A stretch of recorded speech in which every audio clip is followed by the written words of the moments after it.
Marcus Wellington stood at the tall windows of his office on the 40th floor. The city spread out below him like a map, made of lights and moving cars.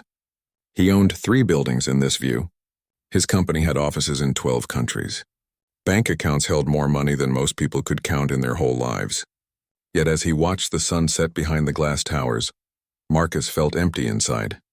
His phone buzzed on the marble desk behind him. Another meeting request. Another deal worth millions of dollars.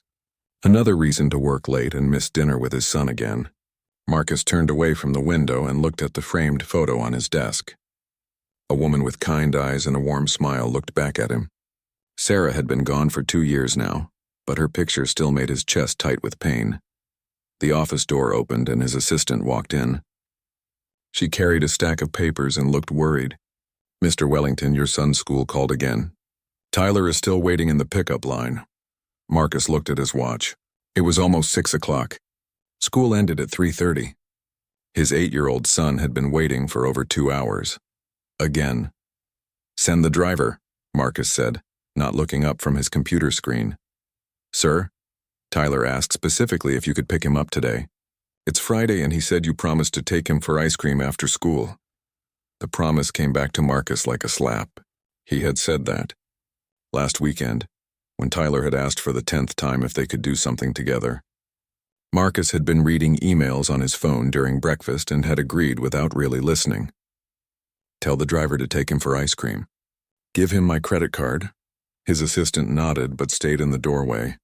"Mr. Wellington, if I may say something?" Marcus finally looked up. His assistant had worked for him for 5 years. She rarely spoke unless asked. "What is it, Jennifer?" "Tyler looked very sad when I picked him up last week. He asked me why you don't want to spend time with him anymore.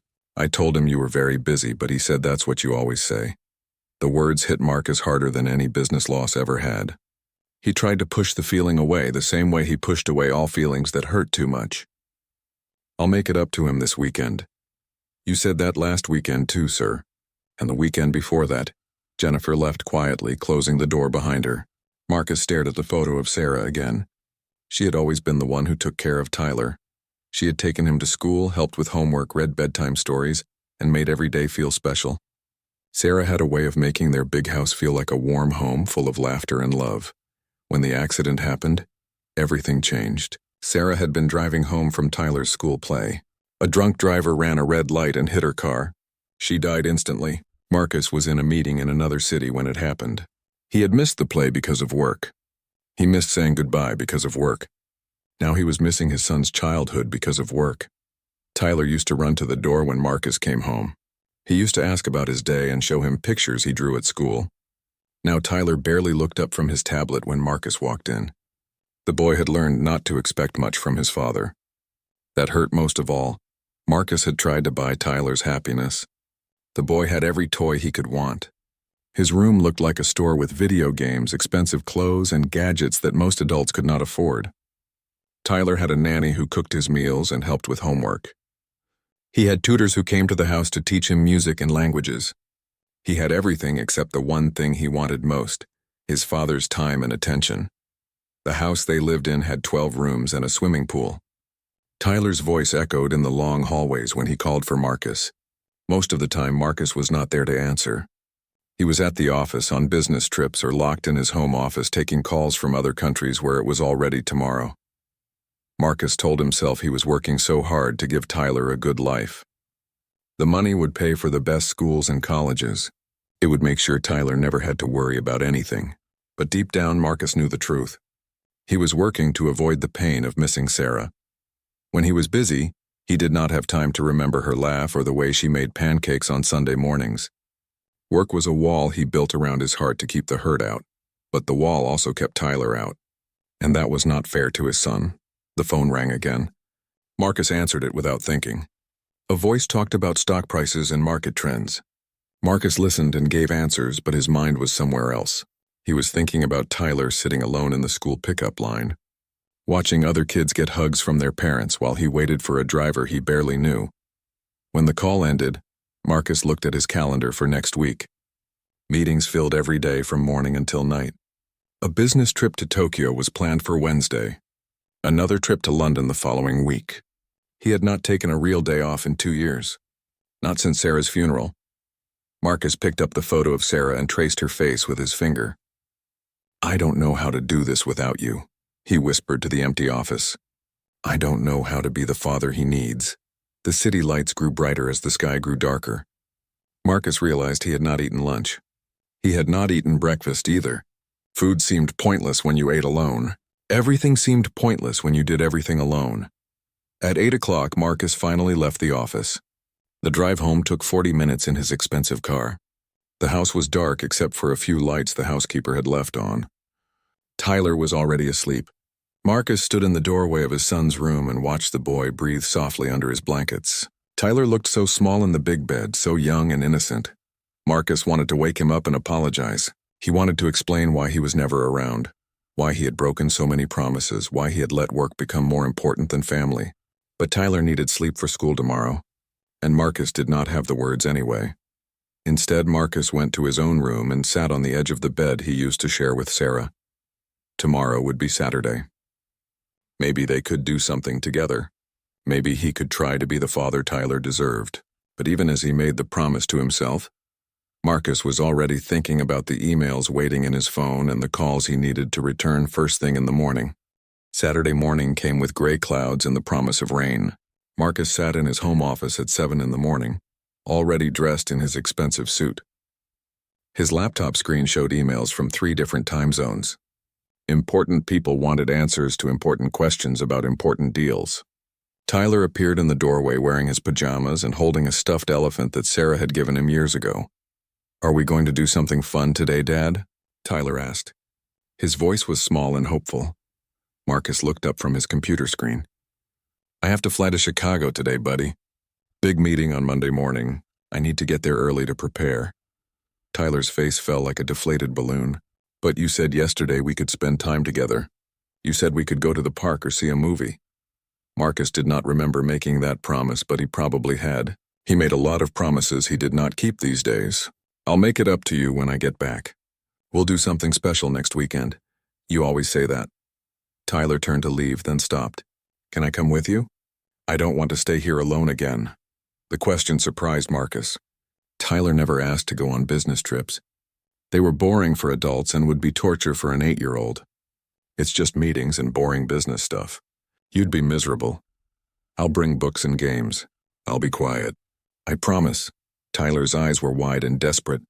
"Please, Dad. I just want to be with you." Something in his son's voice made Marcus pause. Maybe it was the way Tyler's bottom lip trembled slightly, or the way he clutched his stuffed elephant tighter. Marcus had not spent more than an hour alone with Tyler in weeks. The boy was growing up and Marcus was missing it all. "Okay," Marcus heard himself say, "but you have to pack quickly. We need to leave in 30 minutes. Tyler's whole face lit up like Christmas morning. He ran upstairs so fast Marcus could hear his feet pounding on the wooden steps. The boy was back down in 20 minutes with a backpack full of books, games, and the stuffed elephant tucked under his arm. They climbed into Marcus's black car, the one that cost more than most people's houses. Tyler pressed his face against the window as they drove through the city and into the countryside. He asked questions about the buildings they passed and pointed out animals in the fields. Marcus had forgotten how curious his son was about everything. The drive to the airport usually took 2 hours on the highway. Marcus had made this trip dozens of times. His private jet was waiting at a small airport outside the city, fueled and ready to fly them to Chicago in comfort. But today was different. Today Tyler chattered excitedly in the passenger seat, happy just to be going somewhere with his father. They had been driving for about an hour when Marcus heard a strange noise from the engine. The car started to shake, then made a grinding sound that definitely meant trouble. Smoke began to rise from under the hood. Marcus pulled over to the side of the highway and turned off the engine. "What's wrong, Dad?" Tyler asked, his excitement turning to worry. "Car trouble," Marcus said, trying not to sound as frustrated as he felt. He called his driver, but the man was across town and would take 2 hours to reach them. Marcus tried calling his assistant, but his phone showed no signal bars. They were in the middle of nowhere, surrounded by empty fields and scattered farmhouses. Marcus got out of the car and lifted the hood. Smoke poured out and something was definitely broken. He knew nothing about fixing cars. His money usually solved these problems by paying other people to handle them. But money could not help him now. Dark clouds gathered overhead and the wind picked up. Tyler climbed out of the car and stood beside his father. "Are we stuck?" he asked. Before Marcus could answer, the first drops of rain began to fall. Within minutes, the drops became a steady shower, then a heavy downpour. They climbed back into the car, but water began to seep through the windows that would not close properly. The fancy car was breaking down in more ways than one. "I'm hungry," Tyler said after they had been sitting in the rain for an hour. "And cold." Marcus looked at his son, who was shivering in his thin jacket. They had no food, no warm clothes, and no way to call for help. The rain was getting worse, drumming on the roof like angry fingers. Lightning flashed in the distance, followed by rolling thunder. "We need to find shelter," Marcus said. He looked around and saw a farmhouse about half a mile away across a muddy field. Smoke was coming from its chimney, which meant people were inside and the house was warm. "Come on," Marcus told Tyler. "We're going to walk to that house and ask for help." They climbed out of the car into the storm. The rain soaked through their clothes immediately. Marcus carried Tyler's backpack while the boy held tight to his stuffed elephant. Their expensive shoes slipped in the mud as they walked across the field toward the little farmhouse. Tyler stumbled and fell, his knees landing hard in the cold mud. He started to cry, not just from the pain but from being scared and cold and tired. Marcus picked him up and carried him the rest of the way, even though his own legs were shaking from cold and effort. The farmhouse looked small and old compared to their mansion in the city. The paint was faded and the porch sagged slightly. But warm yellow light glowed in the windows and the smoke from the chimney promised heat and safety. Marcus had never been so happy to see such a humble building in his life. He knocked on the wooden door with hands that shook from cold. Tyler pressed against his father's chest, still sniffling from his fall.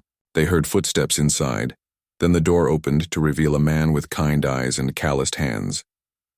The man looked at the two strangers on his porch, soaked to the skin and shivering in the storm. He did not ask who they were or what they wanted. He did not hesitate or look suspicious. Instead, he stepped back and opened the door wider. Come in," the man said in accented English. "You must be freezing. Come inside where it's warm." Marcus felt a shock of surprise. This stranger was inviting them into his home without question, even though they looked like refugees from some disaster. In Marcus's world, people were careful about who they trusted. Security systems and background checks protected the wealthy from unwanted visitors. But this man saw two people in need and offered help immediately. They stepped inside the warm house, dripping water on the worn wooden floors. Marcus looked around at the simple furniture and faded wallpaper. The whole house was probably smaller than his office, but it felt more welcoming than his mansion had felt in 2 years. "I am Miguel," the man said, hanging up their wet jackets. "This is my home. You are safe here."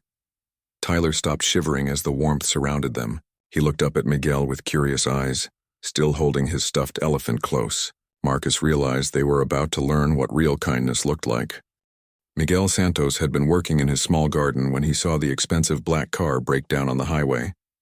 He watched through the rain as two figures struggled across his field, one carrying the other. By the time they reached his door, Miguel had already told his wife Elena to put more water in the soup pot and set out extra towels.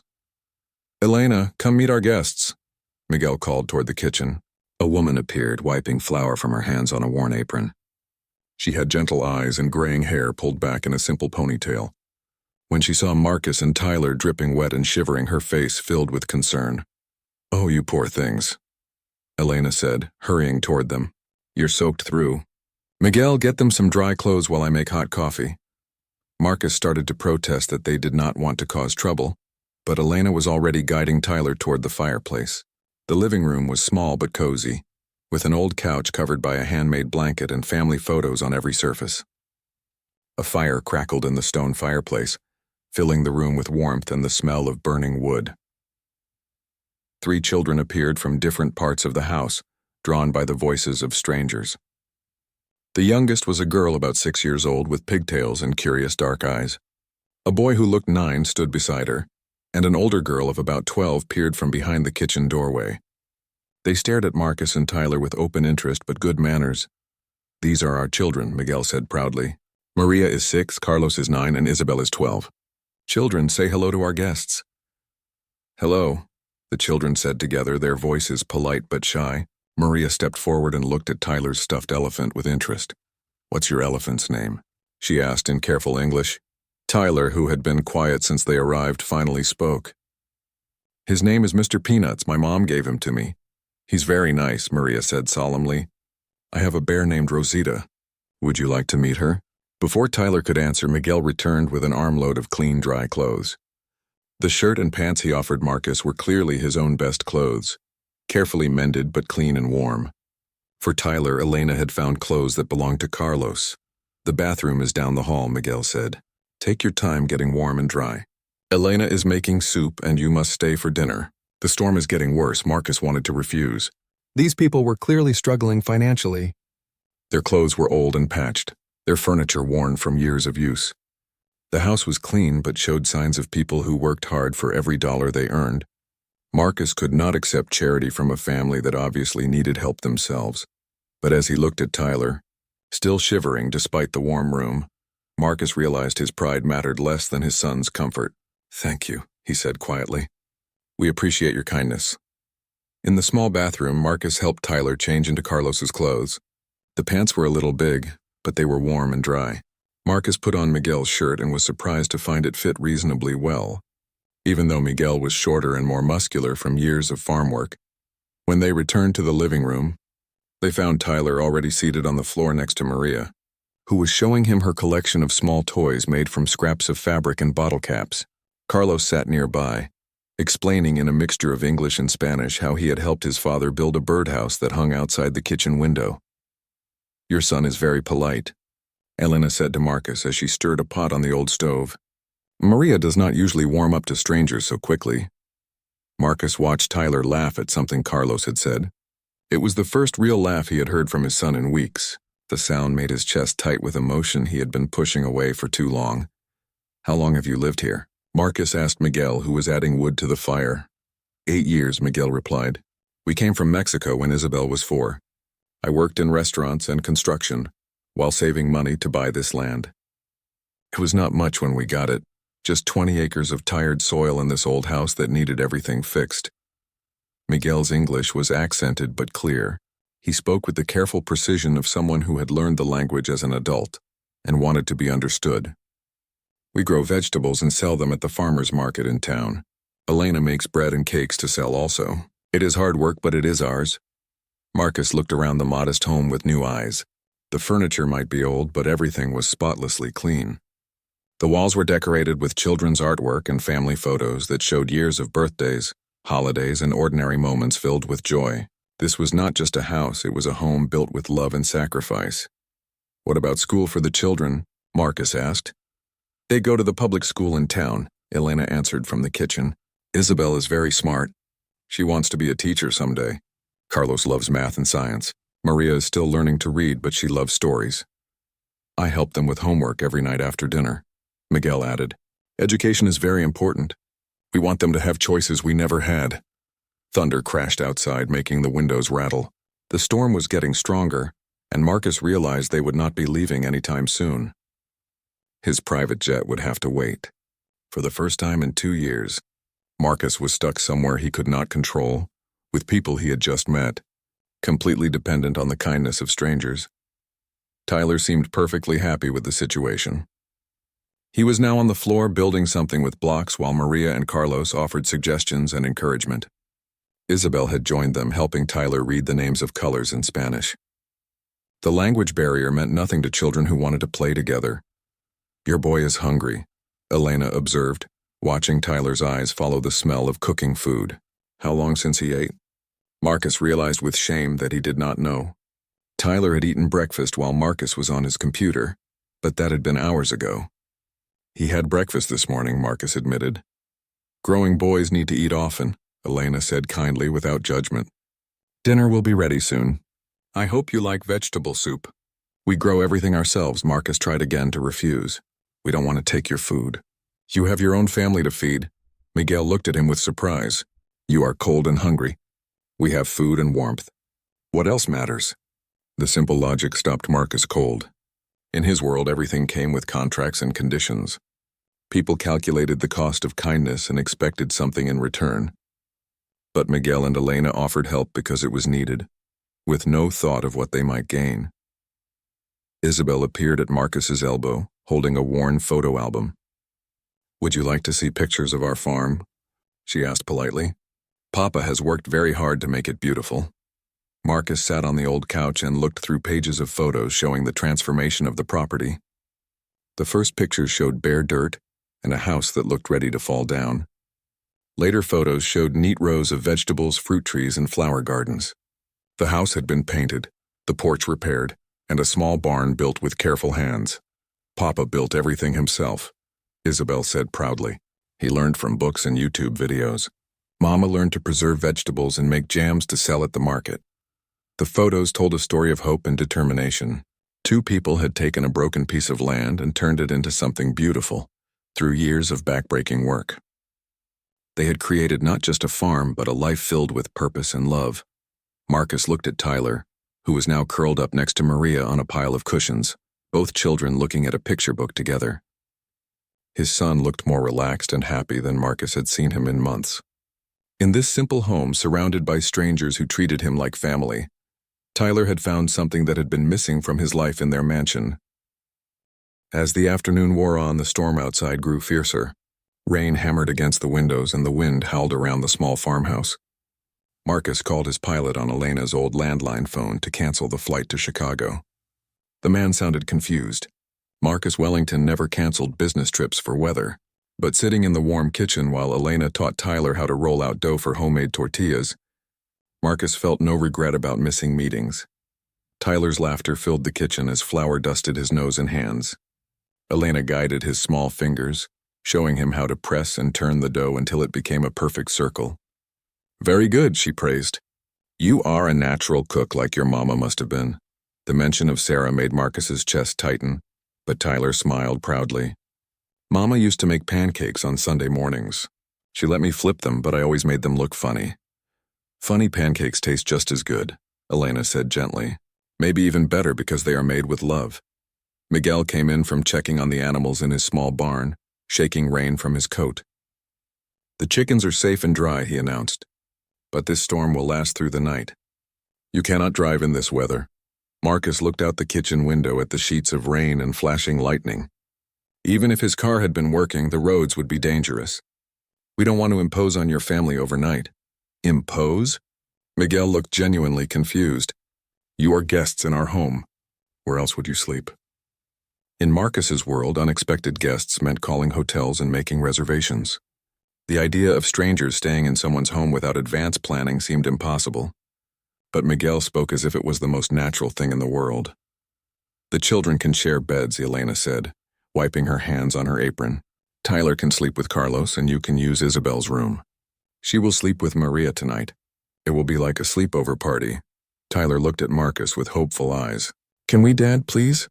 Marcus realized he had no choice. But for the first time in years, being stuck somewhere did not make him angry. "If you're sure it's not too much trouble." As evening approached, the kitchen filled with the smell of Elena's vegetable soup. She moved between the stove and counter with practiced efficiency, adding spices and tasting the broth. Miguel helped by cutting fresh bread from a loaf Elena had baked that morning. The children set the table with their best plates, mismatched but carefully clean. Marcus watched the family work together and realized something was different about dinner time in this house. In his mansion, meals were usually eaten in silence while Tyler picked at food prepared by the housekeeper. Marcus often ate standing up in the kitchen reading emails on his phone between bites. But here, preparing dinner was a family activity filled with conversation and laughter. "Dinner is ready," Elena announced, ladling soup into bowls.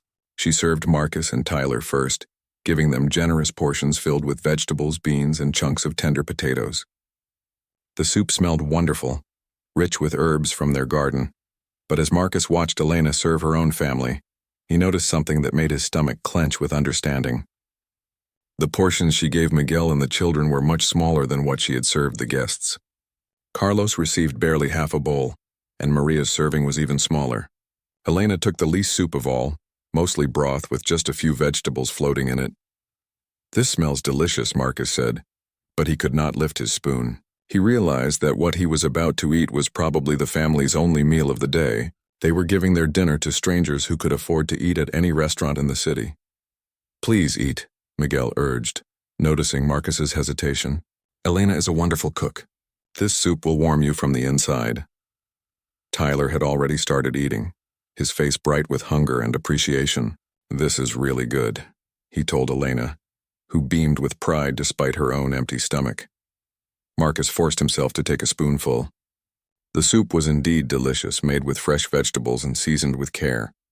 But every bite felt heavy in his mouth as he watched Miguel break his small piece of bread into even smaller pieces to make it last longer.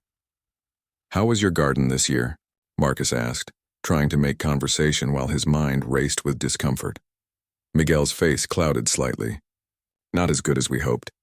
The drought in spring hurt the tomatoes and insects got into the corn. We lost about half the crop. But we still have enough," Elena added quickly, not wanting their guests to feel bad about eating their food. "And the winter vegetables are growing well. We will have plenty for the market next month." Marcus noticed how she said plenty while serving herself another spoonful of mostly broth. He understood now why the children were thin, why Miguel's clothes hung loose on his frame, why Elena moved carefully as if conserving energy. This family was hungry, and they were sharing their last meal with strangers. Carlos finished his small portion quickly and looked longingly at the pot on the stove. There was still soup left, but he did not ask for more. He had been taught that guests came first, that sharing was more important than filling your own stomach. "Carlos, would you like some more?" Marcus asked, unable to stand watching the boy's hunger. "Oh no," Elena said quickly. "The children have had enough. You and Tyler should eat more. Growing boys need plenty of food." But Marcus could see that Carlos was still hungry. All the children were still hungry. Their parents were still hungry. Only he and Tyler had been given enough to eat, and they were the only ones at the table who could afford to buy food whenever they wanted it. Marcus made a decision that surprised even himself. He pushed his half-empty bowl toward Carlos. "I'm not very hungry," he lied. "Would you help me finish this? I hate to waste Elena's wonderful cooking." Carlos looked at his parents with questioning eyes. Miguel nodded slowly, understanding that Marcus was trying to give back some of what had been shared with them. Carlos accepted the bowl gratefully and ate every drop. "I'm pretty full too," Tyler announced, copying his father. He pushed his bowl toward Maria. "Want to share with me?" Maria giggled and accepted the soup while Elena protested that the guests should eat first. But Marcus could see the relief in Miguel's eyes as he watched his children get the food they needed. The rest of dinner passed with conversation about the farm, the children's school, and Tyler's life in the city. Miguel asked thoughtful questions about Marcus's work, though Marcus found himself reluctant to talk about his wealth when surrounded by such generous poverty. Isabel cleared the table while Carlos helped wash dishes. Maria showed Tyler her collection of smooth stones she had found in the creek behind the house. The children included Tyler in their evening routines as if he had always been part of their family. As bedtime approached, Elena tucked Tyler into Carlos's narrow bed, singing a soft Spanish lullaby that made the boy's eyes heavy with sleep. Marcus watched from the doorway, remembering how Sarah used to sing to Tyler when he was younger. "Your son is very sweet," Elena whispered as they left the children's room. "Carlos is excited to have a brother for the night." Marcus felt a pang in his chest. Tyler had never had siblings, never experienced the easy companionship these children shared. In their big house with all its expensive toys, Tyler was essentially an only child living alone with strangers who were paid to take care of him. "Thank you for everything," Marcus said quietly. "Your kindness means more than you know." Miguel placed a hand on Marcus's shoulder. "Family helps family," he said simply. "Tonight, you are family." The words hit Marcus like a physical blow. These people had treated him and Tyler like family from the moment they knocked on the door. They had shared their home, their food, their warmth, and their love without asking for anything in return. Meanwhile, Marcus realized with shame, he had been treating his own son like a stranger for 2 years. Marcus lay awake in Isabel's small bed, listening to the storm rage outside and the gentle breathing of a family at peace. The narrow mattress was nothing like his king-size bed at home with its expensive sheets and perfect temperature control. Yet somehow he felt more comfortable than he had in months. The house creaked softly in the wind, and the smell of Elena's baking bread for tomorrow's breakfast drifted through the thin walls. In the next room, He could hear Tyler and Carlos whispering and giggling in the darkness. They were supposed to be sleeping, but the excitement of having a new friend had made them both too happy to settle down immediately. Marcus smiled, remembering how he and his own brother used to do the same thing during sleepovers when they were young. The thought of his brother made Marcus sad. David had died in a climbing accident 5 years ago, and Marcus had thrown himself even deeper into work to avoid grieving another loss. He wondered what David would think about how Marcus was raising Tyler. His brother had always said that family was the only thing that really mattered in life. Marcus got up quietly and walked to the window. Through the rain-streaked glass, he could see his expensive car sitting abandoned on the highway, looking foolish and out of place in the rural landscape. That car cost more than Miguel's family would earn in 3 years, yet it had been useless when he really needed it. A simple mechanical failure had left him completely helpless. But Miguel's old pickup truck sat in the driveway, worn and dented but reliable. Miguel had built everything around him with his own hands: the barn, the garden, the chicken coop, even the repairs to this house. When something broke, Miguel fixed it himself. When his family needed food, he grew it. When strangers needed help, he provided it without question. Marcus thought about his own life in the city. When something broke in his mansion, he called someone to fix it. When he was hungry, he ordered expensive food to be delivered or ate at restaurants where a single meal cost more than Miguel spent on groceries in a week. When problems arose, he threw money at them until they went away. But money could not fix the most important things. Money had not saved Sarah from the drunk driver. Money had not helped Marcus connect with his grieving son. Money had not bought him the peace and happiness that filled this humble farmhouse. The next morning brought sunshine and clear skies. The storm had passed, leaving the air fresh and clean. Marcus woke to the sound of children laughing in the kitchen and the smell of eggs cooking. He found Tyler already dressed and helping Maria feed the chickens in the backyard. "Dad, look," Tyler called excitedly. "The chickens know their names. This one is Henrietta and that one is Cluck Norris." He giggled at the silly name. "Carlos taught me how to collect eggs without scaring them." Marcus watched his son move confidently among the birds, his city boy nervousness replaced by genuine interest. Tyler had always been afraid of animals, but here he was holding a chicken gently, while Maria showed him where to look for eggs. "Breakfast is ready," Elena called from the kitchen door. She had prepared a feast with eggs from their chickens, fresh bread, and fruit from their trees. The morning light streaming through the windows made the simple kitchen look warm and inviting. Over breakfast, Miguel talked about his plans for the day. He needed to check the damage from the storm and repair a section of fence that had blown down. Carlos would help him while the girls worked in the garden with Elena. It was Saturday, but there was no concept of weekends when you lived on a farm. Animals needed care every day, and there was always work to be done. "Can I help?" Tyler asked eagerly. "I want to learn how to fix fences." Miguel smiled at the boy's enthusiasm. "Of course, but it is hard work. Are you sure you want to get your hands dirty?" Tyler looked at his soft, clean hands that had never done any real work.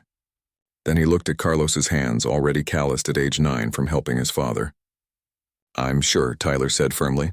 Marcus started to object. Tyler had never done manual labor. He might get hurt or tired. But then he saw the excitement in his son's eyes and realized that Tyler wanted to try something new, something real. "I'd like to help too," Marcus heard himself say, "if you don't mind having 2 inexperienced workers." Miguel looked surprised but pleased. "We can always use extra hands. But you should change clothes. Farm work is dirty work." They spent the morning repairing the damaged fence. Marcus had never held a hammer for any serious purpose, and his hands were soft from years of office work. But Miguel was a patient teacher, showing him how to drive nails and stretch wire properly. Tyler worked beside Carlos, learning to measure and cut fence posts with a handsaw. The work was harder than Marcus had expected.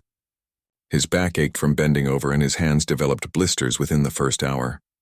But there was something deeply satisfying about creating something useful with his own hands.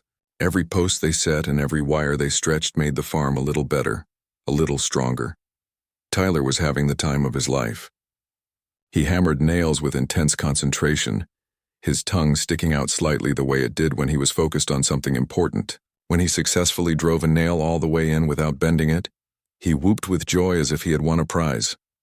"You are a natural," Miguel told Tyler, ruffling his hair. "With practice, you could be a fine carpenter." Tyler beamed with pride. Marcus could not remember the last time he had seen his son so genuinely happy and proud of himself. At home, Tyler's accomplishments were mostly related to school or video games.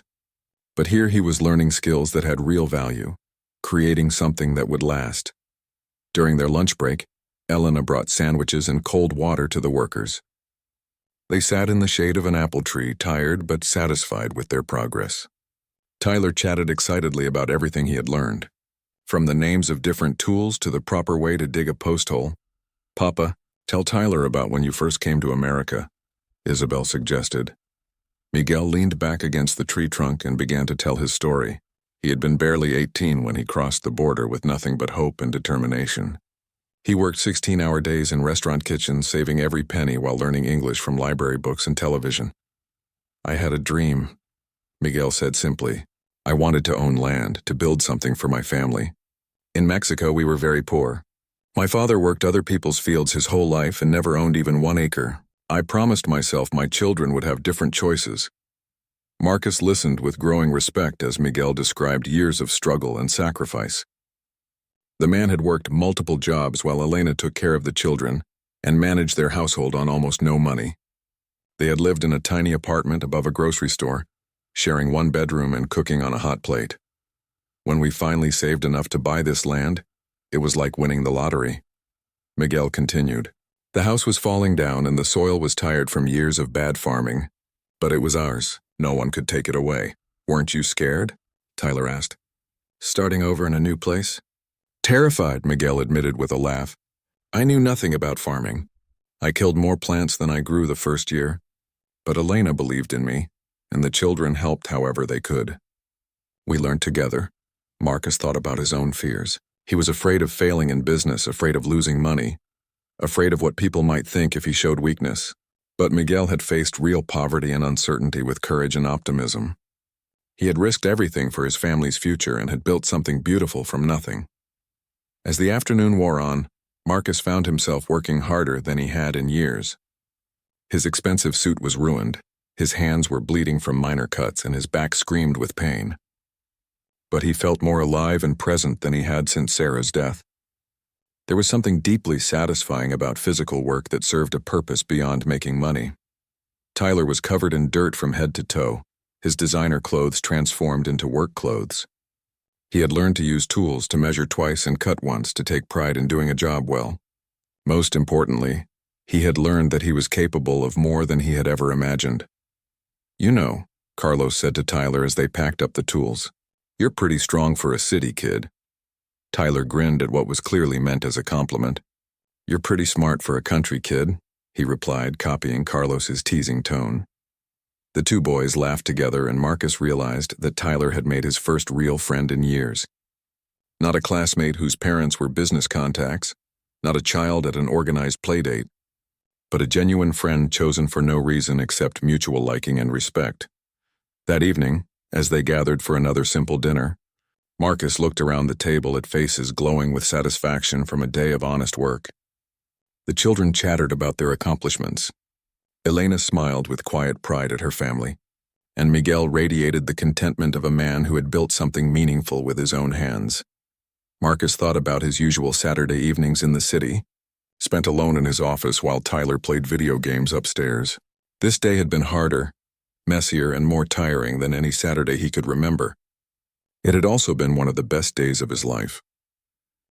That evening, after the children had been tucked into bed with stories and lullabies, Marcus found himself sitting on the front porch with Miguel.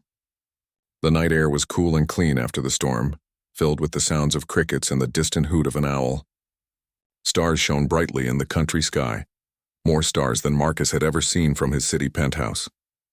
Miguel brought 2 cups of coffee made from beans Elena had been saving for special occasions. The coffee was strong and dark, warmed by milk from their neighbor's cow. They sat in comfortable silence for a while, 2 men who had worked hard together and earned each other's respect. "Thank you for letting Tyler help today," Marcus finally said. "I haven't seen him so happy in a long time." "He is a good boy," Miguel replied. "Strong heart, willing hands." Carlos enjoyed having a brother to work with. The word brother hit Marcus unexpectedly hard. Tyler had no siblings, no cousins nearby, no extended family to speak of. Sarah had been an only child, and Marcus's brother was gone. Tyler was growing up isolated in their big house, surrounded by paid employees instead of people who loved him unconditionally. "Miguel, can I ask you something personal?" Marcus said. "Of course. How do you do it? How do you keep your family so close when life is so hard?" Miguel was quiet for a long moment, considering the question carefully. "You want to know the secret?" he asked finally. Marcus nodded. "Time," Miguel said simply. "I give them my time. Not money, not things, not promises for later. Time. Right now, today, this moment." Marcus felt something twist in his chest. "But you work so hard. You're busy from dawn to dusk. How do you find time for everything?" "I work hard so we can be together," Miguel explained. "Everything I do is for them. When I fix the fence, Tyler and Carlos help me. When Elena cooks, the girls learn beside her. When we have problems, we solve them as a family. Work is not separate from family. Family is not separate from work. They are the same thing." Marcus thought about his own life, how he kept work and family in separate boxes that never touched. When he was at the office, he told himself he was providing for Tyler. When he was supposed to be with Tyler, he was usually thinking about work. Neither part of his life felt complete or satisfying. "In my country," Miguel continued, "we have a saying. La familia es todo. Family is everything. Not money, not success, not what other people think. Family. But you need money to take care of family," Marcus protested. "Without income, how can you provide for them?" Miguel smiled gently. "You think providing means buying things. But children need more than things. They need to know they matter. They need to feel important to someone. They need to belong." Marcus felt tears prick his eyes. "I don't know how to do that anymore. After my wife died, I got lost. I keep thinking if I work harder, make more money, Tyler will have everything he needs. But tonight, watching him with your family, I realized he's missing something I can't buy." "What is he missing?" "Me," Marcus whispered. "He's missing me." Miguel nodded slowly. "Grief makes us afraid to love again. We think if we don't get too close, it won't hurt so much if we lose someone else. But children need love more than they need protection from sadness." The simple truth of those words broke something open in Marcus's chest. He had been so afraid of losing Tyler the way he lost Sarah, that he had already lost him in a different way. He had protected his heart but left his son's heart empty. "How do you live with the fear?" Marcus asked. "How do you love people so completely when you know they could be taken away?" Miguel was quiet for a long time, looking up at the stars. "You want to know why I came to America?" he asked finally. Marcus nodded. "My oldest son died when he was 7 years old. A fever that came too fast for the village doctor to treat. After we buried him, Elena and I could not stop crying. We thought about giving up, about letting grief swallow us whole." Marcus felt his breath catch. He had not known about Miguel's lost child. "But we had Isabel, who was only 2 years old. And Elena was pregnant with Carlos. We realized that honoring our dead son meant living fully for our living children. So we came here to build a better life. Not because grief went away, but because love was stronger than grief." Tears ran down Marcus's cheeks as he understood what Miguel was telling him. "You still miss him?" "Every day," Miguel said simply. "But missing him taught me not to waste a single moment with the children I still have. Death is certain, but life is happening right now. Which one do you want to focus on?" They sat in silence while Marcus absorbed the weight of Miguel's words. This man had suffered loss as devastating as Marcus's own. Yet he had chosen to love even more deeply instead of pulling away. He had turned grief into wisdom and fear into fierce appreciation for every ordinary moment. "Tell me about your wife," Miguel said gently. Marcus found himself talking about Sarah for the first time in 2 years. He told Miguel about her laugh, how she made pancakes shaped like animals on weekend mornings, how she could make Tyler giggle until he got hiccups. He talked about the school play he had missed, the dinner that got cold while he worked late, the 1,000 small moments he had sacrificed for business that seemed so important at the time. "She sounds like she was a wonderful mother," Miguel said. "The best," Marcus agreed. "That's what makes this so hard. Tyler lost the parent who actually knew how to love him. He's stuck with me, and I don't know how to be what he needs." "You think Sarah knew how to be a mother from the beginning?" Marcus considered this. "I guess not. But she was so natural with him." "Natural comes from practice," Miguel said. "Elena and I, we made many mistakes with Isabel. We were young and scared and poor. We learned by trying, by failing, by trying again. Love is not something you know. It is something you do. The idea that parenting was a skill to be learned rather than an instinct you either had or didn't have was revolutionary to Marcus. He had assumed that because work came easily to him but connecting with Tyler didn't, he was simply not meant to be a hands-on father. Start small, Miguel advised. Eat dinner together every night. No phones, no television, just talking. Ask Tyler about his day and really listen to the answer. Help him with homework not because you have to, but because you want to know what he's learning. Read him a story before bed even though he's getting older. Children are never too old to be loved. Marcus thought about all the dinners he had missed, all the bedtime stories he had left to the nanny, all the homework sessions he had skipped because he was busy with emails. He had treated his relationship with Tyler like a business deal that could be managed by other people, as long as he provided the funding. What if I'm too late? Marcus asked. What if Tyler doesn't want to be close to me anymore? Miguel smiled. Children forgive everything if they see real effort. Tyler still looks at you with hope in his eyes. He still wants his father's attention and love. But hope does not wait forever. As if summoned by their conversation, the front door creaked open and Tyler appeared in his borrowed pajamas. Dad, I can't sleep. Carlos is snoring and I keep thinking about today. Marcus's heart clenched at the sight of his son's tousled hair and sleepy eyes. What are you thinking about? Tyler climbed onto the porch step next to Marcus's chair. I liked working with you today. We never do stuff like that at home. Could we maybe do more things together when we get back? The hope in Tyler's voice was almost too much to bear.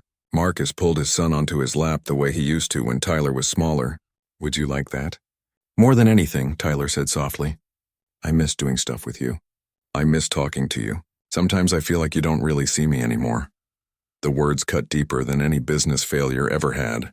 Marcus held his son tighter and made a promise that he intended to keep. That's going to change, buddy. Starting right now. Tyler settled against his father's chest with a contented sigh. Miguel smiled and quietly went inside, leaving father and son alone under the stars. For the first time in 2 years, Marcus felt like he knew what really mattered. And for the first time in months, Tyler felt like he had his father back. Sunday morning arrived with golden sunlight streaming through the farmhouse windows, and the sound of roosters crowing in the distance.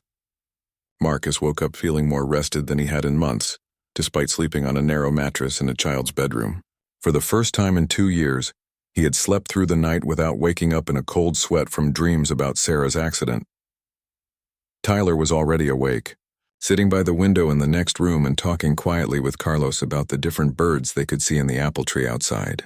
The two boys had become inseparable overnight, as if they had been friends for years instead of strangers who met yesterday. Marcus found his phone on the nightstand and saw 17 missed calls from his assistant, 12 text messages from his business partners, and 43 emails marked urgent. A normal Sunday morning in his old life would have been spent returning all those calls and answering every email, but looking at the screen filled him with exhaustion instead of urgency. He turned the phone off and went to find his family. Elena was in the kitchen making breakfast while Isabel helped by setting the table with their best dishes again. Maria sat on the floor playing with a wooden puzzle that looked like it had been handmade. The smell of fresh biscuits and scrambled eggs filled the warm room, along with the sound of gentle conversation and quiet laughter. Good morning, Elena said warmly. Did you sleep well? Better than I have in a long time, Marcus admitted. Thank you for everything you've done for us. Miguel came in from outside, his boots muddy from morning chores. The road is clear now, he announced. The water has drained away. You should be able to drive safely whenever you're ready to leave. The words hit Marcus like a physical blow. Of course they would have to leave eventually. Tyler had school tomorrow. Marcus had meetings to attend and life in the city was waiting for them. But the thought of returning to their empty mansion and separate lives made his stomach clench with dread. Tyler appeared in the doorway with Carlos right behind him. Do we have to leave right away? Tyler asked hopefully. Carlos was going to show me how to milk a cow. Marcus looked at his son's eager face and made a decision that surprised everyone, including himself. Actually, I was thinking we might stay a little longer. If Miguel and Elena don't mind having us for another day. Tyler's whole face lit up like fireworks. Carlos whooped with joy and started making plans for all the things they could do together. Isabel smiled shyly and Maria clapped her hands with delight. Of course you can stay, Elena said, though Marcus could see the worry in her eyes. Feeding 2 extra people for another day would stretch their already tight budget.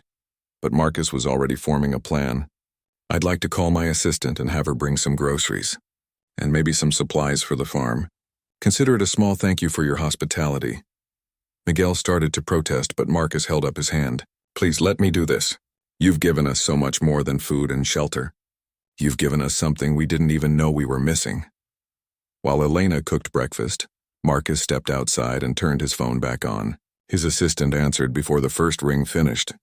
"Mr. Wellington, thank goodness. I've been trying to reach you for hours. The Chicago meeting has been moved to tomorrow morning, and the investors from Japan want to video conference tonight at 8. Jennifer, I need you to cancel everything on my schedule for the next 2 days." There was stunned silence on the other end. Cancel everything? "Sir, these are very important meetings. The Japanese deal alone is worth $50 million. Then reschedule them. I'm staying here until Tuesday." "But sir, where is here? You never told me where you were going when your flight was canceled." Marcus looked around at the humble farmhouse, the neat vegetable gardens, the barn that Miguel had built with his own hands. "I'm visiting friends. And Jennifer, I need you to go to the grocery store and buy enough food for a family of 7 for a week. Good food, not fancy stuff. Meat, vegetables, bread, milk, everything a family needs. Also stop at the hardware store and get basic farm supplies. Whatever you think someone might need to maintain a small property." "I don't understand, sir. Are you starting some kind of agricultural investment?" Marcus smiled at the confusion in her voice. "Just do what I asked, please. And bring it all to this address." He gave her directions to Miguel's farm. "I'll pay you overtime for working on Sunday." "Mr. Wellington, are you feeling well? This is very unlike you." Marcus realized she was right. The old Marcus would never have canceled important meetings to spend extra time on a farm with people he barely knew. The old Marcus would have been on his phone making deals while Tyler played alone. "I'm feeling better than I have in a long time," he told her honestly. After breakfast, Marcus threw himself into farm work with enthusiasm that amazed Miguel. They spent the morning repairing the chicken coop, fixing a leak in the barn roof, and clearing weeds from the vegetable garden. Tyler worked beside Carlos, learning to use a hoe and plant seeds for winter vegetables. The physical work felt good to Marcus in a way that sitting in boardrooms never had. His hands got dirty, his back ached, and sweat soaked through his borrowed work shirt. But every task completed made the farm a little better, a little stronger. He was creating something real instead of just moving money around on computer screens. Isabel and Maria taught Tyler Spanish words while they worked in the garden. He learned that tomate meant tomato, that maíz meant corn, and that trabajar meant to work. Tyler repeated the words carefully, proud when he pronounced them correctly enough to make the girls smile. When Jennifer arrived in the afternoon with 2 cars full of groceries and supplies, Miguel's family stared in amazement. There was enough food to last for weeks, plus tools, seeds, fertilizer, and building materials that Miguel had been dreaming about buying for months. "This is too much," Miguel protested as they unloaded bag after bag of groceries. "We cannot accept so much." "You gave us your home when we were strangers in a storm," Marcus replied. "You shared your food when you barely had enough for your own family. This is not charity, it's friendship." Elena wiped tears from her eyes as she looked at the abundance of food spread across her kitchen table. "The children can eat as much as they want," she whispered. "For the first time in months, they can eat until they are full." That afternoon, while the children played together in the yard, Marcus sat with Miguel planning improvements to the farm. They talked about expanding the vegetable gardens, building a greenhouse for year-round growing, and maybe adding a few fruit trees. Miguel's eyes shone with excitement as he described his dreams for the land. "You know," Marcus said carefully, "I've been thinking about starting a foundation, something to help farming families succeed. Would you be interested in being part of that?" Miguel looked suspicious. "What kind of part?" "I'd like to invest in your farm, help you expand, modernize, maybe hire some workers. In return, you could teach other families what you've learned about sustainable farming, share your knowledge and experience." Miguel was quiet for a long time, studying Marcus's face. "You would do this for us? But why?" Marcus thought about how to explain what this family had done for him and Tyler. "Because you taught me something more valuable than any business deal I've ever made. You taught me what really matters." As evening approached, Marcus called Tyler over and sat him down for a serious conversation. "Tyler, I want you to know that things are going to be different when we go home. I'm going to work less and spend more time with you. We're going to have dinner together every night, and I want to help you with your homework. Would you like that? Tyler's eyes filled with tears of happiness. Do you really mean it this time, Dad? You're not just saying it? The question broke Marcus's heart because he realized how many empty promises he had made over the past 2 years. I mean it with all my heart. You're the most important thing in my life, and I'm sorry it took me so long to show you that. That evening, they all worked together to prepare a feast using the groceries Jennifer had brought. Miguel grilled chicken while Elena made rice and beans. The children helped prepare salad and set the table with candles Elena had been saving for a special occasion. As they sat around the table sharing the abundant meal, Marcus looked at each face glowing in the candlelight. Tyler was laughing at something Carlos had whispered in his ear. Maria was carefully teaching Marcus how to say delicioso in Spanish. Isabel was helping Elena serve seconds to everyone who wanted more food. Miguel raised his glass of water in a toast. To new friends who became family. To sharing what we have and learning what we need. To understanding that the best things in life cannot be bought, only given freely. Everyone raised their glasses, even little Maria with her cup of milk. As they drank, Marcus felt something shift inside his chest. The weight he had been carrying for 2 years, the grief and guilt and loneliness began to lift. He was still sad about losing Sarah, and he always would be. But Miguel was right. Honoring her memory meant living fully for the son she had loved so much. After dinner, as the children played board games on the living room floor, Marcus made another phone call to his assistant. Jennifer, I want you to clear my schedule for Tuesday and Wednesday too. 6 months later, Marcus stood in the same farmhouse kitchen where his life had changed forever. But this time he was not a stranded stranger seeking shelter from a storm. He was family, coming home for Sunday dinner with people who had become as precious to him as his own blood. Tyler burst through the front door ahead of his father, calling out in Spanish to announce their arrival. His voice had grown deeper in the past months, and his arms were stronger from weekend work on the farm.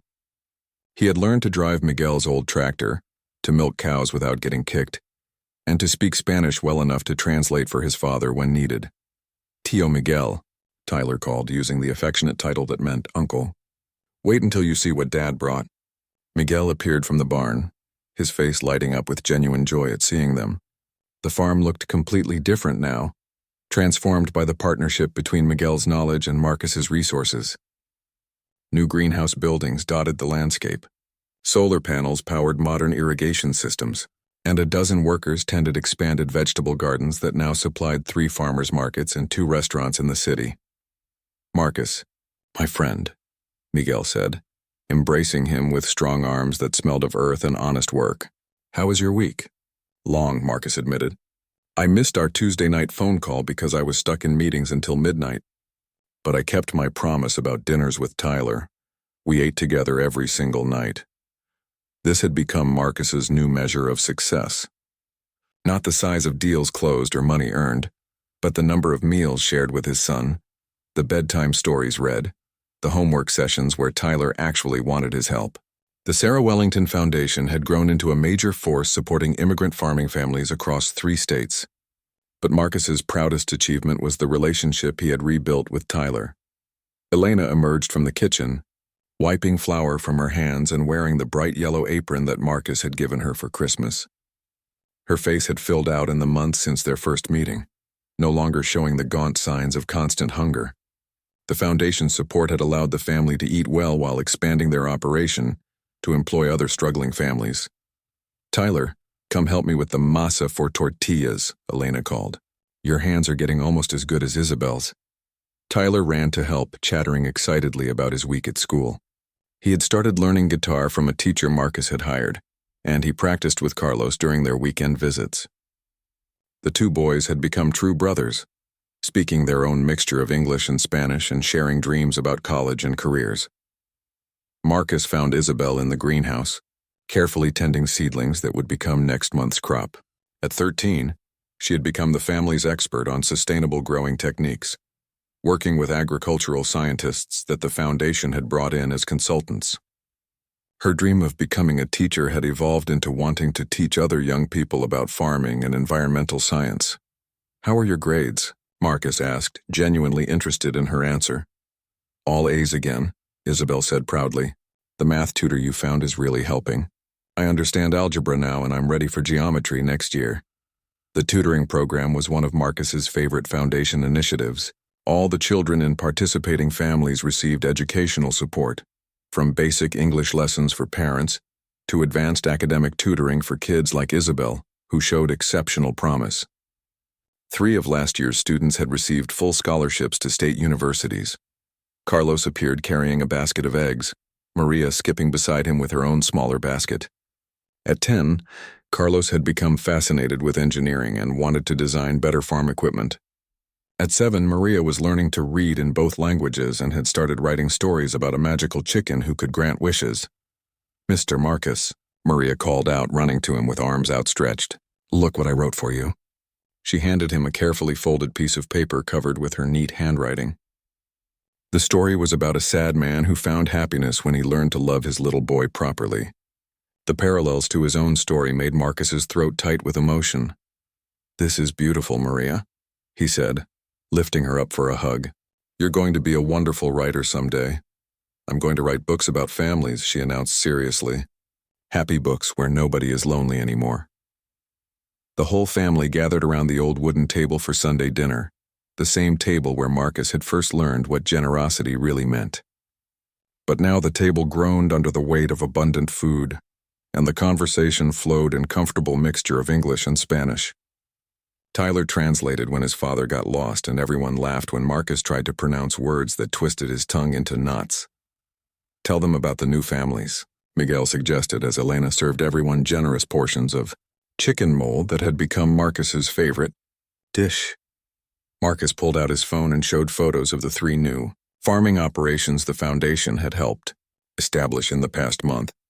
Each family received land, equipment, training, and ongoing support to build sustainable businesses that could employ other immigrant workers. "The Gonzalez family in Oregon is already turning a profit," Marcus reported. "And the Herrera farm in Colorado has hired 4 additional workers. We're changing lives one family at a time." But Marcus knew that the families they helped were not the only lives being changed. His own transformation had been just as dramatic. He had restructured his entire business to focus on meaningful investments rather than maximum profit. He had sold the mansion and moved with Tyler to a smaller house with a big backyard where they could have a garden together. Most importantly, Marcus had learned to be present for the people he loved. He coached Tyler's soccer team, attended every school play and science fair, and had established sacred rituals like their nightly dinner conversations and weekend pancake breakfasts. Tyler thrived under his father's attention, becoming more confident, happier, and more connected to the world around him. After dinner, Marcus found himself alone with Miguel on the front porch again, watching the sunset paint the sky in shades of gold and purple. The comfortable routine had become a treasured tradition, a time for the 2 men to share thoughts and wisdom like brothers. "You look happy," Miguel observed, "different from the scared man who knocked on my door in the storm." Marcus nodded, thinking about how much had changed since that desperate night.